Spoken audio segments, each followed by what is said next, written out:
Hi, everybody. Welcome back to Lynch Middle School. And, of course, this is Cover 2. You guys having a good time or what? Yeah! Listen, I know I said it in the show open. This atmosphere, there's nothing like it in all of Section 2. Now, I know what you're thinking. Why aren't you sitting next to Rich Becker, Joe? It's not like we got in a fight or anything. It's just that we have a special guest over by the set, and we will introduce you to him in just a second. But first things first, we're now going to be joined by James Allen. He is going to give his game of the week in the playoffs in each class, and on top of that, he is going to give his prediction for those games. James, take it away. Well, hey, thanks, guys. Exciting time. Section 2 playoffs. We got Week 8 quarterfinals. Class AA. A lot of good games, but I'm going to go with, I think, a very intriguing matchup. Shaker versus Shen. Shen, wild comeback last week against Gilliland. Made a quarterback change with Mike Spolnick. They're going to Shaker. These two teams seem to run into each other almost every playoffs. It seems like the last 4 or 5 years. And I like the way that the Plainsmen's defense, even though they give up a lot of points against Gilliland, I think overall their defense has improved throughout the year. I think they have a chance in this game, but ultimately I'm going with the Blue Bison. I think Wahid Nabi, I think their offense will do enough. They'll win 27-20. Class A matchup. How could we be at Amsterdam and not preview Amsterdam? This is actually a rematch of a game that happened earlier in the season, and it was an interesting contest in the fact that Amsterdam was coming off losing Trey Holloway, and they go to Berg, play against Berg, and win very handily. I think LANSINGBURGH showed against Averill Park that they have some capabilities. I think they'll put up more of a fight in this quarterfinal game, but I'm going to go with the Rugged Rams to advance to the semifinals, 33-13. Class B, Schuylerville got everybody's attention Week 1 with their big victory over Chalmont. Then they had a game against Ravena in Week 2 before they go into the West Division schedule, and you have to give Ravena a lot of credit. They went in and won that game. Well, this is the rematch in the quarterfinals. It's at Schuylerville, and I think the Black Horses have really learned a lot about themselves over the Western Division schedule. They had a very strong win, non-conference, in Week 7 against Greenwich. I like the way they're playing. I think Ravena's got some capabilities on offense, but ultimately I'm going to go with Schuylerville to win the rematch in the playoffs, 30-20. In Class C, boy, I could preview all 4 of these quarterfinal games. I think they're all very, very interesting. As much as I like the Indian Bowl, I'm going to go with Greenwich at WATERVLIET. It's 6 versus 3, and Greenwich is this number 5 ranked team in the state, but yet they have a 6th seed as the number 2 finisher in the West and the Northern Division, and they play at WATERVLIET, who's the South Division champion. So a little more intriguing matchup I think some people might give it credit for. I mean, Greenwich is certainly the seeding underdog, but they're probably the favorite on paper. I think it's going to be an interesting game. WATERVLIET has some very capable players. Keep an eye out for Ravion Bird. He's an outstanding player. You're going to see him in basketball. Ultimately, I'm going to go with Greenwich to win this game on the road. I think it'll be an entertaining contest for quite a period of time, but ultimately, I'm going to go with Greenwich to win this one 34-20. All right, guys, that's how we see the quarterfinal matchups. It's going to be exciting. We got 32 teams playing this week. I think we're going to see a couple upsets before it's all over with. Back to you.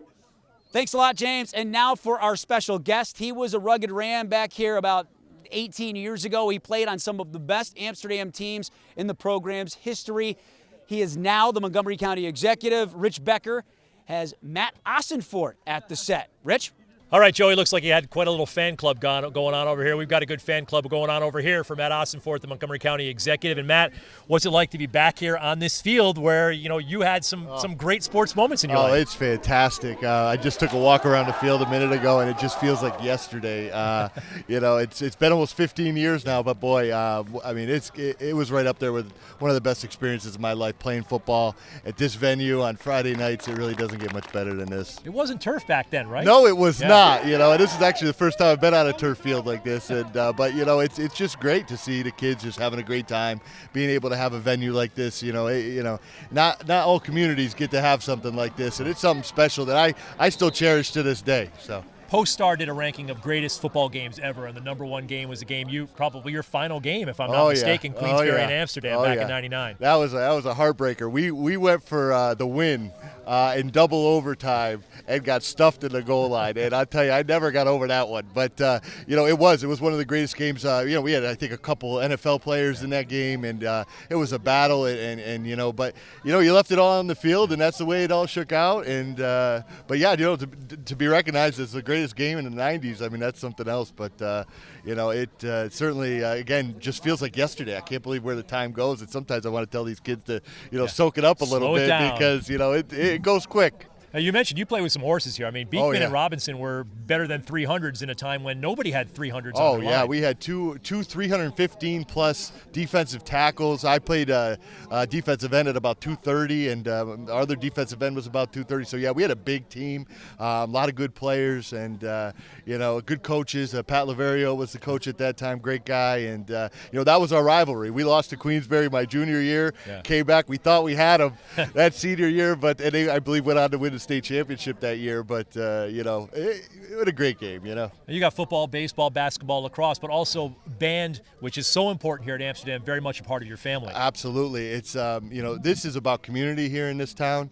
and frankly throughout the county. My mother was the band director, and we had an extended family, about 150 kids every year, and it was my sister was a cheerleader, my mother was in the band, and I was on the football field, and what more could you ask for? Yeah. You think when you leave high school and you go on to college, it's going to be a bigger, better atmosphere. Indeed. But it really wasn't at Marist for you in that first year. And Marist was a great school, and I'm very happy I went there. But I got to tell you, you take coming out here on a Friday night in front of thousands of fans from your hometown, and then you go off to college, and all of a sudden you're competing with 110, other guys that are strangers, and you got Saturday afternoon games with about 500 people or so. It's a big difference, and you really got to appreciate what you have, and this is a special town with a special venue and a program that is so rich in tradition, both the band, the majorettes, the cheerleaders, everyone, and it's nice that you can see generations going through the program, and it's just a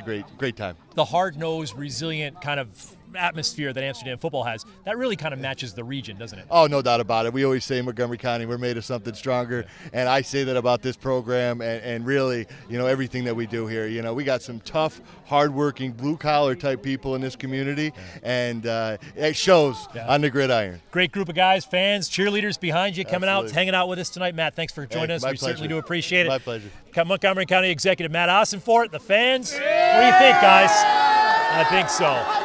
On the way, behind the scenes at CBA, what a pre-practice prep looks like through the eyes of our roving reporter. And is he a basketball player playing football or a football player playing basketball? Or both?